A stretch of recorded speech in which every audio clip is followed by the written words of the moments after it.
Assalamualaikum warahmatullahi wabarakatuh. Selamat pagi anak-anak. Ya, bertemu lagi dengan Ibu ya di mata pelajaran PPKN.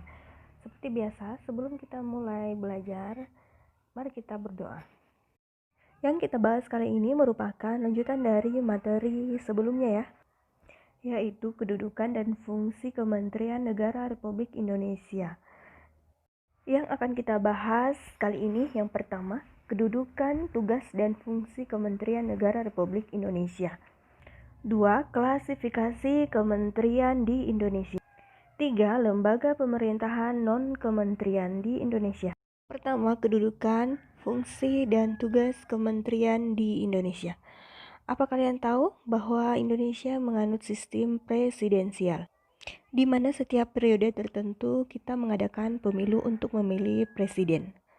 Nah, presiden ini kemudian merangkap sebagai kepala negara sekaligus kepala pemerintahan. Presiden menjalankan tugas dan kewenangannya dibantu oleh wakil presiden dan para menteri-menteri negara. Yang kedua, klasifikasi kementerian negara di Indonesia. Apa itu kementerian? Kementerian adalah perangkat pemerintahan yang menangani urusan dalam bidang tertentu dan bertanggung jawab kepada presiden, sesuai dengan Undang-Undang Nomor 39 Tahun 2008. Keberadaan Kementerian Negara Republik Indonesia diatur secara tegas dalam Pasal 17 Undang-Undang Dasar Negara Republik Indonesia tahun 1945 yang menyatakan, pertama, Presiden dibantu oleh Menteri-Menteri Negara. 2. Menteri-Menteri itu diangkat dan diberhentikan oleh Presiden. 3. Setiap menteri membidangi urusan tertentu dalam pemerintahan. Keempat, pembentukan, pengubahan, dan pembubaran kementerian negara diatur dalam undang-undang.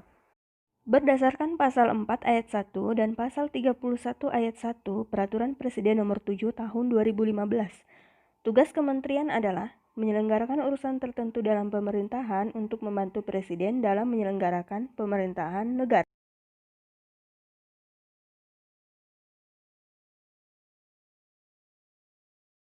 Kementerian maksimal berjumlah 34 sesuai dengan Undang-Undang Nomor 39 Tahun 2008. Berikut klasifikasi kementerian negara berdasarkan urusan pemerintahan yang ditanganinya sesuai dengan Peraturan Presiden Nomor 7 Tahun 2015. Silakan diperhatikan, ada 3 kelompok. Kelompok yang pertama, kementerian kelompok pertama yaitu Kementerian Luar Negeri, Dalam Negeri, dan Kementerian Pertahanan. Ketiganya ini menangani urusan pemerintahan yang nomenklatur.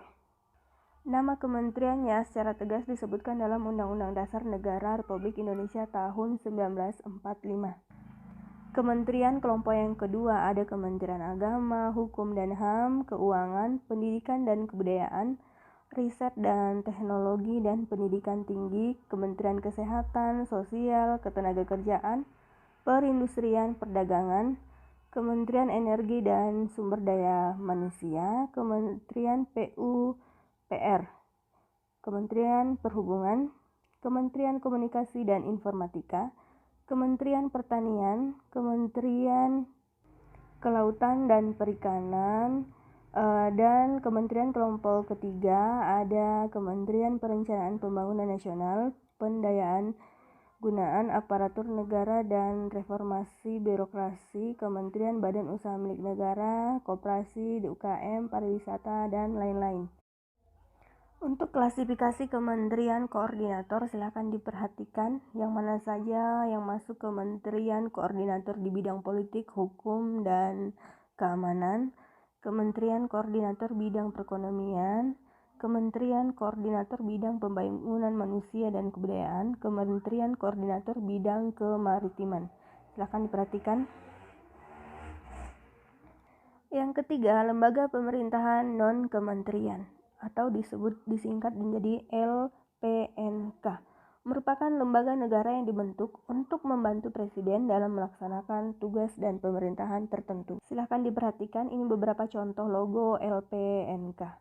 Bertanggung jawab langsung kepada presiden melalui pejabat setingkat atau menteri yang terkait. Silakan diperhatikan, berikut ini ada LPNK beserta menteri yang mengkoordinasikannya.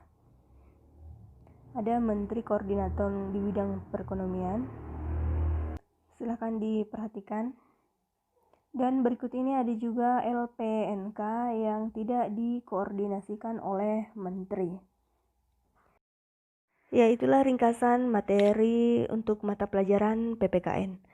Lebih jelasnya bisa kalian lihat buku paket yang Ibu bagikan. Jangan lupa ya, pola hidup bersih, selalu cuci tangan, jaga jarak, dan stay at home. Sampai jumpa di pertemuan berikutnya. Wassalamualaikum warahmatullahi wabarakatuh.